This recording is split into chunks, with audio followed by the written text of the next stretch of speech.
Let's talk about the longevity of your career, because I know you're proud of that, and you should be, because it's not something everyone can do.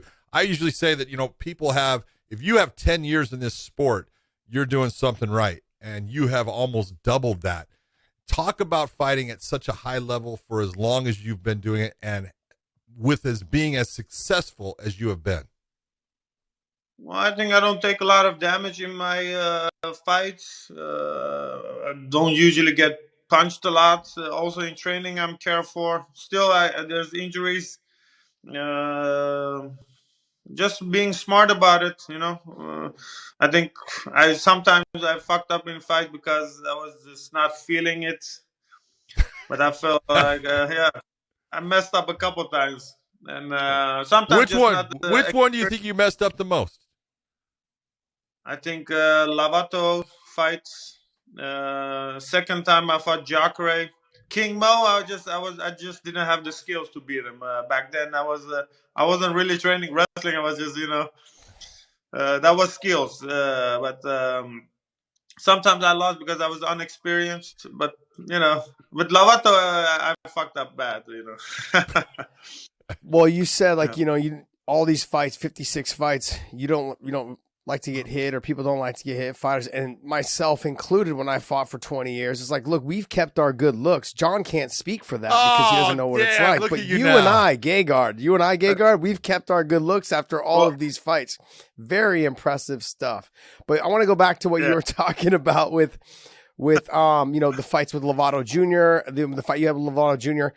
And there's times where, for fighters like yourself, with 56 fights, in 18 years in the game, 36 years old, when we're talking about that, there's times that you just show up to the venue and you don't feel it, and then how do you get yourself through it and still get the win? Majority of the time you've gotten the wins in those type of scenarios and situations. Like, what goes through your mind when you show up to the venue and you're just not feeling it?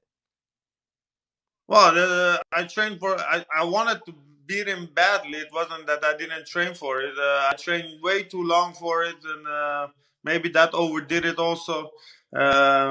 He just beat me in the 5th round. It was going evenly. I think mentally, I wasn't there. He got takedown so easily first round, and I just lay down in the whole round. I should have just fought him. Sometimes I just don't fight. I just come. I don't want to get tired. I just want to have an easy night and go home. But I don't think the promoters are waiting for that. That's a great plan, though. Love the plan. Yes. I'm just going to go. I don't want to get tired. I don't want to get hurt. I just want to get paid. That's a great plan for fighting. I love that. Yeah, but, I got so this fight, I'm going to go in there and just go on, just go for the finish. And I know every fight is like, I did this. But this fight, or I finish him or he will finish me, because I think the pace is going to be very high. Well, let's talk about your opponent, John Salter. He only has one loss in his entire time in Bellator. You only have one loss. It's to the same guy in Lovato Jr. But what John Salter does is very similar to what Lovato did, as far as he's got a great jiu-jitsu game, but he's got a better wrestling game than Lovato Jr. How are you going to deal with that? Yeah, I think he's very confident in his skills, especially against me. He feels like, okay, he can wrestle, he can do jiu-jitsu, and he feels like that's my weak point. But I know for a fact that he's going to be surprised. And I think the strength difference is going to be very, we will see the strength difference. Because I got surprises for him, and he will know in this fight, Yeah, when we talked with him earlier, I said to him, I go, he had success against Lovato Jr. in taking him down or stopping the takedowns and staying away from the grappling. Whereas Lovato Jr. had success against you, taking you down and controlling the top position. And like John was saying, that's kind of a similar style, knowing that his wrestling is so good, knowing that he's got good jiu-jitsu. But people overlook how good your jiu-jitsu is. Let's not forget when you fought the former champion in Rafael Cavallo, was it? When you fought Rafael Cavallo, right? When you dominated that top, Cavallo, you dominated that Cavallo. top position. Yeah, when you dominated Rafael Cavallo, you got the takedown, just dominated the whole position. From there, people underestimate your jiu-jitsu as well. Well, I think fighting Chris Weidman, if I come to fight, it doesn't matter if they take me down because I'm coming to fight. But there's fights when they take me down, I'm like, okay, I'm gonna just lay down here. They don't do any damage. And similar to John Salter, he's gonna have a fight. There's no laying down on the ground waiting for, you know. So he's gonna get the same treatment Ooh, I as like Whiteman. that. I like that. Even worse because I think Whiteman is a better fighter than him. So it's just how I go into the fight, and like I said, I think he will be surprised. And he's gonna bring the fight, so that's good about it because he wants to take me down constantly, and I will have to work constantly. So it's gonna make a good fight because if he takes me down, I'm just gonna work my ass off to get up right away. There's no waiting. You had a teammate that fought John Salter in Costello Van Steenis. Did you guys talk about what Costello felt? Did you go back and watch that fight and see where Salter was strong and where he had problems? Well, I think Costello was way too aggressive, and then John Salter just controlled him a lot. He didn't do any damage on the ground, just holding. And so, yeah, we talked about the fight, but, he's not going to hold me down. And believe me, he's not going to take me down. Maybe once. Maybe one. Once. And I will, maybe one time. I give him that. And then he's going to get tired. So he has talked about his wrestling is going to kind of be the key. He's going to kind of come in and do what he normally does. I think in his last 18 fights, he's only had one that's gone the distance. Does that mean that he's going to look to, and that was against Costello Van Steenis. And now are you looking for him to kind of fight you the same way he fought your teammate in Costello Van Steenis? Yeah, he's not going to change very differently. He will push you against the cage, and then he will shoot and hold you, and then I'm not impressed with his ground and pound, not his stand-up. He's a good wrestler. He's a southpaw, so that makes things a little bit more difficult. But like I said, I'm coming to fight him. And if he shoots and if I take top control, I feel like I can really hurt him. Gegard, you like I said, you fought for a lot of different promotions, and you've always gone to where they're going to pay you, and I love that about you. Me and Josh talk about fighters being smart and going after the money because you only have so many years in this. But you kind of coming full time with Showtime because Showtime used to put on Strike Force, and you had some epic fights in Strike Force, and now you're back on Showtime with Bellator. Does that have any kind of sentimental feelings towards you? I didn't know this fight will be on Showtime, but for me, it's just a fight, and this fight, I really want to get a finish because those last two fights were decisions, and I'm not happy about that. So I think it's a little bit more motivated to go full out, and no, like I said, or he will finish me or I will finish him, but it's not going to be. No judges needed. I'm not going to try to score points and run away. That's good to me.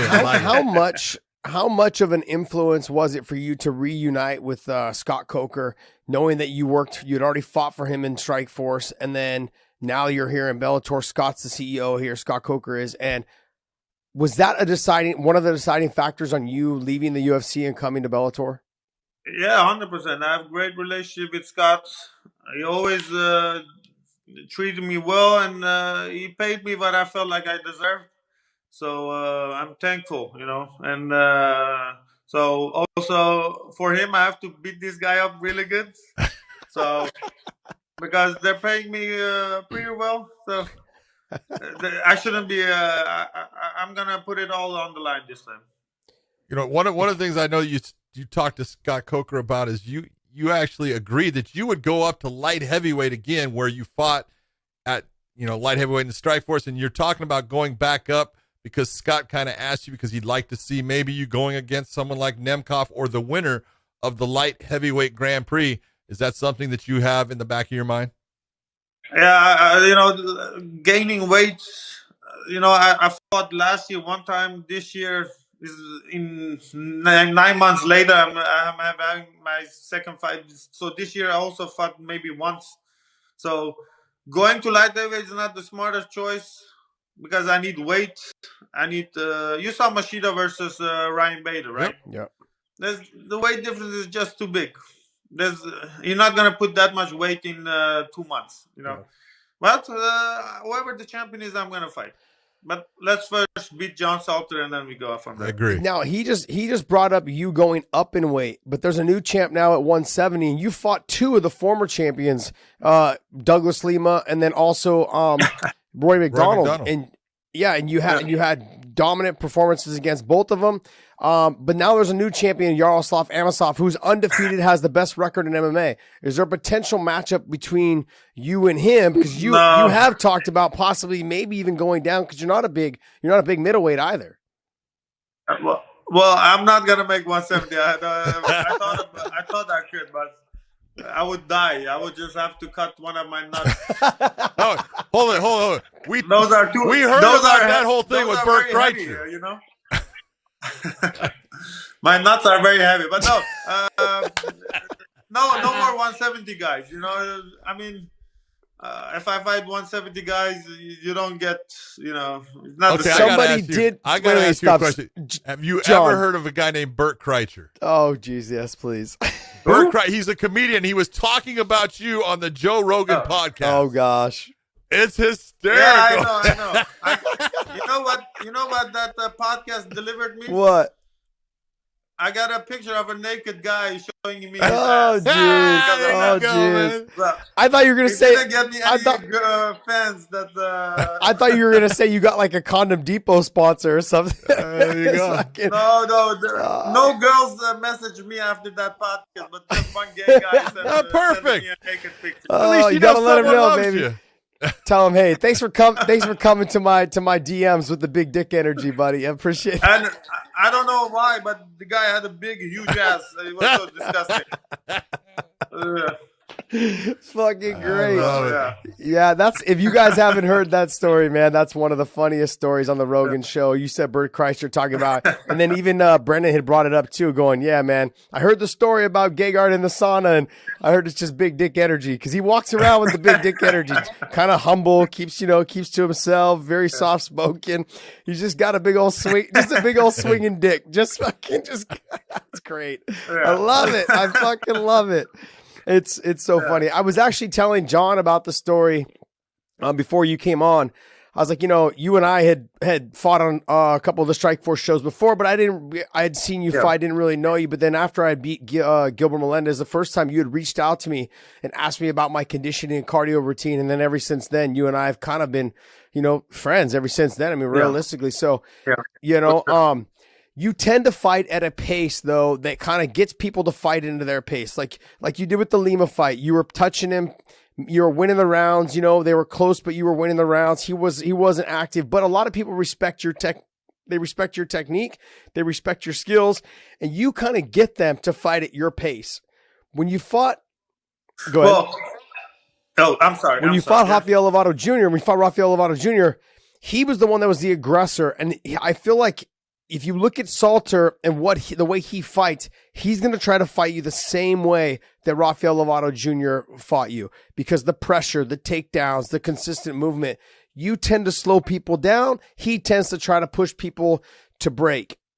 How do you combat that, though, against someone like him? For this fight, the way I want to fight, I think that's perfect, because I'm not going to I'm going to fight him in his own pace. So I'm not worried about my conditioning. My conditioning is never greater. And so strength-wise and conditioning, I feel better than ever. And so I'm looking forward to fight at his pace. And then against Douglas Lima, well, first round I took him down. I think I kind of earned his respect with the ground and pound, because I did hit him hard, but the guy didn't cut or anything. His face expression didn't change, but I knew I got his respect in the first round. And then round 2, 3, 4, 5, he didn't do anything, and I was like, okay, this is going easy. And then round 5, he wanted to push the pace, and then so I thought, okay, I take him down and win the round, But with this guy, he's gonna put the pace, so I actually like that. 100% agree. Okay.